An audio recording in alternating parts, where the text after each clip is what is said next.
happy to answer any questions if you can. Back in October, we started a budget development process, as we normally do. Then we had the economic meltdown, for lack of a better word, and we were facing the prospect of mid-year aid cuts. Those cuts did not materialize, but the governor's proposal in December came out with a reduction in state aid of $947,000 to the Red Hook Central School District. That represents 6.2% decrease in state aid. You probably heard us say in the past that flat state aid is not a good scenario for us, so a decrease of 6.2, and we were estimating actually that it would be more like 7.5% decrease. Not a good thing. We did our calculations. We rolled over our existing staff and program to get a sense for what that would mean to Red Hook taxpayers and Milan taxpayers. And the estimate was at the time, this is back in December, was about 12% tax levy increase. We felt that was unacceptable. The Board of Education felt that was unacceptable, so we went to work. Principals and department heads presented budgets that included the concept of tiered cuts. Tier 1 cuts were minimal program impact, Tier 2 moderate, and Tier 3 were significant program impact. Board of Education heard these proposals from different department heads and principals for 3 months, January through March, at board meetings. And at the and throughout the process, we're really looking at it through a couple of guiding principles. Try and maintain what makes Red Hook School special, the core of our, our academic program. Also try to maintain our athletic program and arts programs, and not devastate any one program in particular. Also, we look for short-term cost savings opportunities. We told principals and department heads right off the bat 10% off materials and supplies, and at the end of the day, that was a $500,000 savings. We also did a number of different things, some longer-term type things. We took on an energy efficiency audit. We offered a one-time retirement incentive for teachers, real quick window for them to decide, about 3-4 weeks.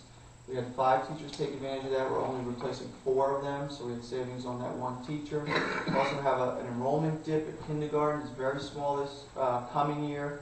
Right now we have 100 and, I think it's 105 right now actually, kindergartners enrolled for September. The current class is 168 students. So we're anticipating cutting 2 sections of kindergarten. We're in discussions right now to possibly cut the 6th grade section out of the mix. Also going to eliminate 1 central office clerical position.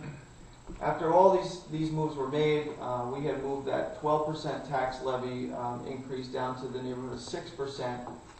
Still not ideal, but we were inching towards what historically has been our range. Then we had a surprise, a good surprise. We found out that the deficit reduction assessment was restored, largely restored, not completely. So that $947,000, $850 of it was coming back into our coffers as an unexpected revenue at that moment. And then we used that to lower the tax levy further, and we landed at an estimated 4.2% increase, which is historically very low for us. Expenditure budget is a 3.87% increase. A full 2% of that is roofing debt that's coming on board from our roofing project. That comes with its own revenue stream, 85% of it. So when you look at our operating budget and what we can control, we brought it in at about a 1.9% expenditure increase, which is significant considering our budget wants to move on the expenditure side from about 4 to 6%. So I think we did a fairly good job of not devastating any one program, taking advantage of some opportunities that existed out there, and we landed again at an estimated 4.2% tax levy increase and 3.87% expenditure increase. So in the name of condensing this down, let me just tell you about a couple of other things that are on the ballot, and then give you the key dates, and then we'll take questions at the board's discretion. In addition to the basic budget, there will also be a vehicle proposition on the ballot. Last year, we presented only a single handicap van, and the community did come out and support that.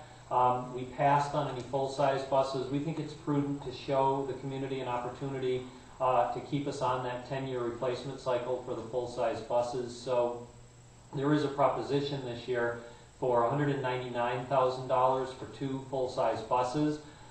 There's a board election going on. There's 1 seat on the board that expires on June 30th of this year. The incumbent for that seat is Frank Knobloch, and he is running again.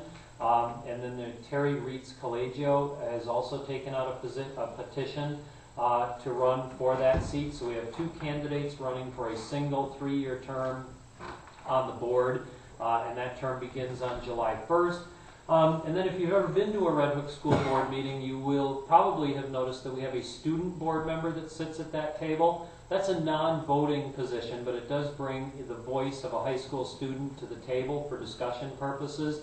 That has to be reauthorized every few years, and there is a proposition on the ballot this year to reauthorize the existence of a student board member to sit at the board table. All of this will happen on Tuesday, May 19th. It's a week from tomorrow, actually. Tuesday, May 19th, the 3rd Tuesday in May, and that's the statewide budget voting date. So regardless of what school district you live in, Tuesday, May 19th is the voting date. In Red Hook, we vote at the 3-5 gymnasium, the elementary school gymnasium, and that happens from noon until 9 o'clock in the evening on Tuesday, May 19th. The budget that we're presenting is actually beneath a contingent budget. The contingent budget cap is 4%. You don't count that incoming debt service, so we've got the operating budget that we're presenting is around 1.94%, and the contingent budget cap is 4%. That doesn't mean that it's irrelevant whether the budget passes or not. There are some things that don't happen in a contingent budget. Educational equipment is largely eliminated.